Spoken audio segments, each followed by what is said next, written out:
SI संघ होकर आपका स्वागत है सरकारी नौकरी अपडेट के बारे में। तो आज हम लोग सीधा बात करने वाले हैं सीआरपीएफ से आई हुई एक भर्ती के बारे में, जो कि बहुत ही यहाँ पर अच्छे नंबर पे आया। 2024 का ही सबसे मोस्ट इम्पॉर्टेंट भर्ती है, जो 10वीं पास के जो भी छात्र हैं या छात्राएँ हैं वो इसको अप्लाई कर सकते हैं। ये SI level inspector, sub inspector जिसको कहते हैं, उसकी ये पदों पे भर्ती होने वाली है।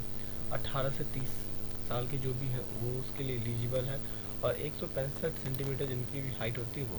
तो इसके हम लोग बारे में पूरा डिटेल बात करेंगे, और जो भी किसी भी एग्ज़ाम की तैयारी कर रहे हैं वो लोग अपने इस कमेंट बॉक्स में जाके जय हिंद ज़रूर लिखिएगा, अपनी देशभक्ति ज़रूर दिखाइएगा कि आप लोग कितने सच में कितने बड़े देशभक्त हो, ठीक है। और चैनल को सब्सक्राइब ज़रूर करिएगा, जिससे आपको daily government job related notification आते रहे। तो ये सीआरपीएफ को लेके है, ठीक है। सीआरपीएफ एसआई का ये रिक्रूटमेंट निकल के आया है यहाँ पर, और ये जो सब इंस्पेक्टर सब इंस्पेक्टर के लिए ये निकाला गया है। मैं इसको रिवाइज कर देता हूँ जिससे आपको परेशानी ना हो, ठीक है।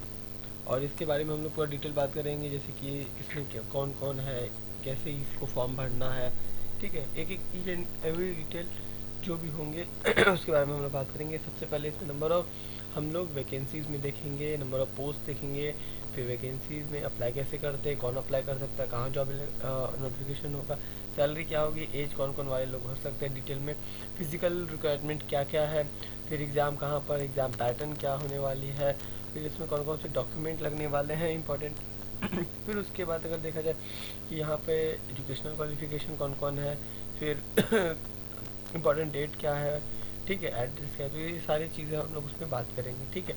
और कैसे इस ऑफलाइन मोड के फॉर्म को कैसे फिल किया जाएगा, तो उसके बारे में डिटेल करेंगे। तो एक एक चीज़ को समझने के लिए चैनल को सब्सक्राइब करिए और इस पूरे वीडियो को अंत तक देखिएगा, ठीक है, और चैनल को सब्सक्राइब करिएगा। इसमें जो चीज़ निकल के आ रही है वो सेंट्रल रिजर्व फोर्स के रिक्वायरमेंट के लिए है, मतलब इसका शॉर्ट फॉर्म में सीआरपीएफ जो सब कुछ सुनते हैं कि वो वाला है। ये पोस्ट का नाम सब इंस्पेक्टर है, मोटर मैकेनिक जिसको कहते हैं वो वाला है।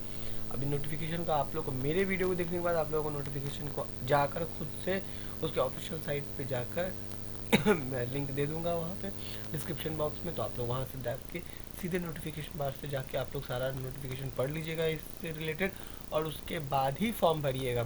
किसी के भी वीडियो को देखने के बाद आपका पहला काम होगा कि आपको उसके ऑफिशियल साइट पर जाना है और वहाँ से नोटिफिकेशन को पढ़ना है। हो सकता है कि आप 1-2 महीने के बाद मेरा ये वीडियो देखिएगा, जिसके कारण आपको लगेगा अरे रिक्रूटमेंट तो आ गया होगा, मैं फॉर्म भर देता हूँ। जब आप जाइएगा ऑफिशियल साइट पर तो वो तो टाइम निकल चुका होगा, तब आपको मेरी वीडियोस लगेंगी कि यार ये तो ऐसे ही झूठ में बना दिया वीडियो, ये तो वैकेंसी भी नहीं निकल के आती है। तो इस तरीके की प्रॉब्लम आपको झेलनी पड़ सकती है। तो आप लोग अगर ये वीडियो अभी देख रहे हैं तो जाके एक बार खुद से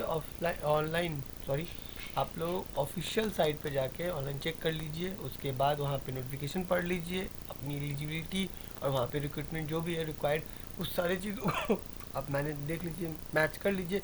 अगर सब कुछ ठीक ठाक रहा, अगर आपको लगता है कि आपकी प्रिपरेशन अच्छी है, तो आप लोग फॉर्म को भरिएगा। स्टार्ट करते हैं। इसकी जो जॉब लोकेशन है वो पूरे इंडिया में है, ठीक है, कहीं पे भी हो सकता है। अब यहाँ पर क्या होगा कि 34,000 इसकी सैलरी 35,400 से लेके 1,12,400 पर मंथ दिया जाएगा। ये जो इंक्रीमेंट होगी ना, धीरे धीरे ग्राफ की तरह ये बढ़ते जाएगी आपके टाइम पे, मतलब आप जैसे जैसे काम करते चले जाओगे वैसे वैसे ये ग्राफ ऊपर की ओर बढ़ते जाएगी। मतलब आप 34,000 से स्टार्ट करोगे और ये 1,12,400 तक में जाएगी, ठीक है। तो इस तरीके से ये धीरे धीरे इंक्रीमेंट करेगा, ये एक बार में आपको नहीं बताने वाला। मोड ऑफ जो है ये ऑफलाइन यहाँ बता रहा है, जहाँ तक मैंने देखा। अगर आप लोग एक बार फिर से देख लीजिएगा, ठीक है। जो भी दिक्कत होगा आप लोग कमेंट बॉक्स में पूछिएगा, और कमेंट बॉक्स में जय हिंद मुझे देखना है। जितना नंबर ऑफ व्यूज़ होगा उतना नंबर ऑफ, अगर जय हिंद होगा तो इसका ये मैं मतलब समझूंगा कि हमारे यहाँ अभी भी बहुत अच्छे लोग हैं जो इंस्पिरेशन अभी भी देश के लिए काम करने के लिए एकदम पूरा एकदम लगे हुए हैं, ठीक है। तो ऑफिशियल साइट मैं डिस्क्रिप्शन बॉक्स में डाल दूंगा, जिससे आप लोगों को कोई भी दिक्कत नहीं होगी, ठीक है। और जो भी न्यूज़ चाहिए आपको मैं हमेशा तो देता ही रहता हूँ, तो आप लोग बने रहिएगा। फिर इसमें नंबर ऑफ वैकेंसी और क्वालिफिकेशन की बात करें तो ये नोटिफिकेशन में दिखा दिया जाएगा, लेकिन मोटा मोटी मैंने जो वहाँ पे देखा 124 के आसपास में इसके निकल के आया है, जो कि मैंने यहाँ पे मेंशन किया है, ठीक है। जबकि मैंने यहाँ पे मेंशन किया है। एक सेकंड, थोड़ा सा ये स्क्रीन थोड़ा हो जाता है कभी कभी, ठीक है। तो ये 124 है, ठीक है। और सब इंस्पेक्टर और मोटर मैकेनिक का ये निकल के आया है। और जो इसका ऑफलाइन या ऑनलाइन वहाँ पे थोड़ा यहाँ पे था, तो हम जहाँ तक मैंने देखा वहाँ ऑफलाइन मुझे मिला, ठीक है। मैंने बहुत सर्च किया तो उस पर भी मुझे ऑफलाइन ही दिखा, तो मैंने अपने वाले में भी ऑफलाइन लिख दिया। आप लोग एक बार फिर भी नोटिफिकेशन पे जाके देख लीजिएगा, मैं डिस्क्रिप्शन बॉक्स में डाल दूँगा। मेल फीमेल दोनों भर सकते हैं। All over India exam centre कहीं पे भी पढ़ सकता है, ठीक है। इसके बारे में इसकी पे स्केल के बारे में बता ही दिया मैंने। 35,400 से लेके 1,12,400 तक में जाएगी। इसकी फ़ी जो है, कौन कौन है फॉर्म को, तो ये सब कुछ फ्री में है। ठीक है, तो सब कोई को फॉर्म अगर लगता है कि आप लोग भर सकते हैं। अगर आपका इसमें जॉब हो जाता है तो सैलरी भी अच्छी, जॉब बहुत अच्छी, पूरा इंडिया घूमने को आपको धीरे धीरे मिलेगा। तो बहुत ही एक्सप्लोर कर सकते हैं आप इंडिया को, ठीक है। बैंक चलाने सब के माध्यम से आप पेमेंट अगर ये सब अगर नहीं होता तो आप लोग बैंक ये सब चलाने से भी दे सकते हो। एक ऑप्शन गवर्नमेंट ये भी देती है। जो लोग भी एज के बारे में पूछ रहे हैं कमेंट बॉक्स में, तो उनके लिए यहाँ पर है 18 साल से 35 साल तक है। ओबीसी वाला 18 साल से 38 साल तक भर सकता है। SC ST वाले 18 साल से 40 साल तक भर सकते हैं।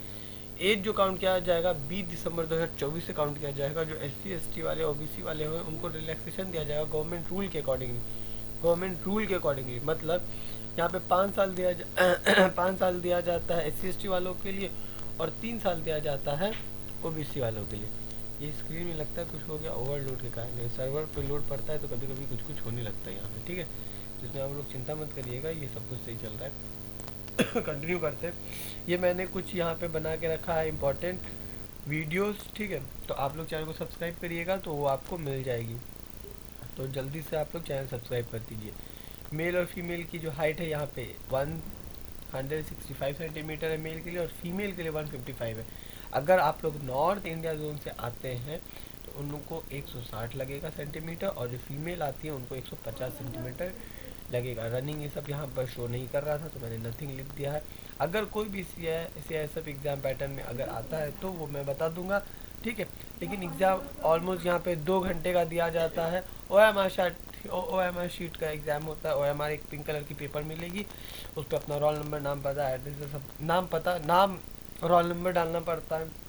उसके बाद अकॉर्डिंग टू योर जो क्वेश्चन में पेपर नंबरिंग रहती है उसको आपको वहाँ पे ABC के ऑप्शन में भरना होता है, गोल करना पड़ता है, ठीक है। ब्लैक कलर के पेन से या ब्लू कलर के बॉल पेन से, ठीक है। तो ये हो गया। ये जो मैंने देखा इसके रिक्रूटमेंट के लिए फ़ोटो अप टू डेट होना चाहिए, सिग्नेचर अप टू डेट होना चाहिए। जहाँ ब्लू कलर की बात करते हैं तो मैं आपको बता देता हूँ कि लाइट ब्लू कलर कौन सा है। ये वाला आप बोलिएगा ना फ़ोटो बैकग्राउंड में डालने के लिए, आसमानी रंग जो बैकग्राउंड में ऑफिशियल होता है, तो ये वाला इसमें हम करना चाहते हैं, ठीक है। तो ये इसका बैकग्राउंड चाहिए। अगर आगे बात किया जाए तो एजुकेशन सर्टिफिकेट में कम से कम आप लोग ग्रेजुएट चाहिए। यहाँ 10th तक दिखा रहा है, लेकिन ऐसा ही ये सब के लिए आप लोगों का यहाँ पर 10th 11 12 की मार्कशीट, 10th की मार्कशीट, 11 12 की मार्कशीट, ग्रेजुएशन की मार्कशीट चाहिए, ठीक है। आगे अगर इसमें और भी डॉक्यूमेंट, एक मिनिमम तो आज की डेट में जब 38 साल तक है तो कोई ग्रेजुएट ही उसको फॉर्म को फिल करेगा, है। कास्ट सर्टिफिकेट आपकी होनी चाहिए। डोमिसाइल आप कहाँ के रहने वाले वो होनी चाहिए। आधार प्रूफ होनी चाहिए। मतलब ये सब आपके पास होनी चाहिए जिससे आपको फॉर्म फिल करने में कोई दिक्कत ना हो, ठीक है। और उसके बाद रिटन एग्ज़ाम होगा पहला, मतलब रिटन मतलब OMR शीट का पहला एग्ज़ाम होगा, फिर उसका फिजिकल होगा, फिर डॉक्यूमेंट वेरिफिकेशन होगा, तब एक मेरिट लिस्ट निकलेगा जिसको फाइनल सिलेक्शन कहते हैं वो होगा, ठीक है। जो भी बच्चा अगर 10 12 पास है या ITI है या किस में मैकेनिक मोटर्स में, ठीक है। ITI वाले जो मैकेनिक मोटर्स में, हाँ यहाँ पे ये वाला है, या 3 और उसके साथ साथ या तो 3 साल का किसी इक्विवेलेंट में ये काम करते हैं। सॉरी इसको हटा देता हूँ, दिक्कत हो जाएगी, ठीक है। अगर वो लोग इस अप्रेंटिसशिप भी किए हैं, क्वालिफिकेशन किसी भी रिकॉग्नाइज बोर्ड से, वो भी उसके लिए एलिजिबल है। फिर भी आप लोग एजुकेशन के लिए मैं खुद बोलता हूँ कि ऑफिशियल साइट पे जाइए, वहाँ पे आप लोग डाउनलोड करिए, फिर उसके बाद अपलोड करिए, ठीक है, अपने सारे डॉक्यूमेंट्स को, और सोचिए कि फॉर्म भरना है कि नहीं भरना है। इसका जो नोटिफिकेशन आया था 17 ही नवंबर को आ गया था। फिर उसका इसका लास्ट सबमिशन 20 तारीख को है। ये मोस्ट इंपॉर्टेंट है, इसका स्क्रीनशॉट ले लीजिए, आपको काम आएगा। एडमिट कार्ड आएगा तो मैं आपको बता दूंगा, चैनल को सब्सक्राइब करके रखिएगा। तो ये इसका एड्रेस है, आप इसका स्क्रीनशॉट ले लीजिए, ठीक है। ये वाला पूरा आप स्क्रीनशॉट लेके रखिए, जिससे आप लोगों को दिक्कत ना हो। एप्लीकेशन फॉर्म को जो है फॉर्म भरने से पहले रजिस्ट्रेशन, यहाँ पे देखिए क्या, registered your post, speed post या एप्लीकेशन फॉर द पोस्ट, ये उसका इतना कैटेगरी लिखना है आपका कौन सा, एनवेलप के ऊपर on the top of envelope while sending the application, ये वाला सब कुछ सही सही लिखना है। कौन से पोस्ट के लिए कर रहे हैं, कौन से आप कैटेगरी में आते हैं, कि उनको ईजी हो। ओबीसी से आते हो, ओबीसी लिखा होना चाहिए, ठीक है।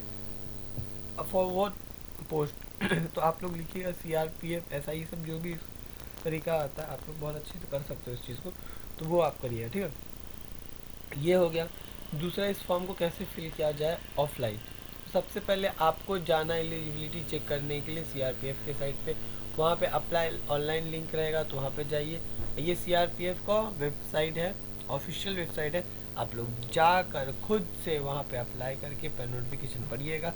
पूरे चीज़ों को समझने के बाद सारे एप्लीकेशन फॉर्म को आप फिल करिएगा। अगर वहाँ पे आएगा कि एक PDF को डाउनलोड करो जिसमें नाम पता है, सबसा कॉलम बना हुआ, उसको डाउनलोड करके उसके अंदर लिखना है, और उसके बाद आपको अप्लाई करना है। और सारे अटैच जितने भी आपके फाइल्स हैं, पेपर्स हैं, सभी के ब्लैक एंड वाइट कॉपीज़ को आप लोग अटैच करिएगा पिन से, और उसके बाद इन्वेलप के अंदर डालिएगा, ठीक है।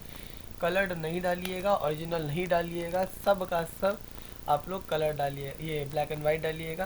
क्योंकि जब वेरिफिकेशन होगा, ऊपर में हम लोगों ने पढ़ा यहाँ पर, ठीक है, कि जब वो वेरिफिकेशन होगा, यहाँ पे लिखा हुआ डॉक्यूमेंट वेरिफिकेशन, तब आप अपनी ओरिजिनल फाइल लेके जाइएगा वहाँ पे। नहीं तो अगर आप लोग ओरिजिनल ही डाल देंगे तो वहाँ वेरिफिकेशन में क्या दिखाइएगा, समझ सकते, ये सब है। जो रिक्वायर्ड डॉक्यूमेंट्स हैं वो सब डालिएगा, उसकी तो फी तो है ही नहीं, तो वो मत डालिएगा। प्रिंट कर लीजिएगा एप्लीकेशन फॉर्म को, अगर वहाँ पे ऑप्शन आता है। नॉर्मल जनरल जो भी एप्लीकेशन रजिस्ट्रेशन में जो भी कहा जाता है वो करिए, उसका प्रिंट आउट करवा लीजिए। अगर प्रिंट आउट अगर आता है तो उसको भी अटैच करके एनवेलप के अंदर डाल के सब कुछ कर लीजिएगा। क्योंकि होता है पहले ऑनलाइन भरिए, फिर उसका प्रिंट आउट निकाल के आप ऑफलाइन उसके मेन ऑफिस पे सेंड करिए।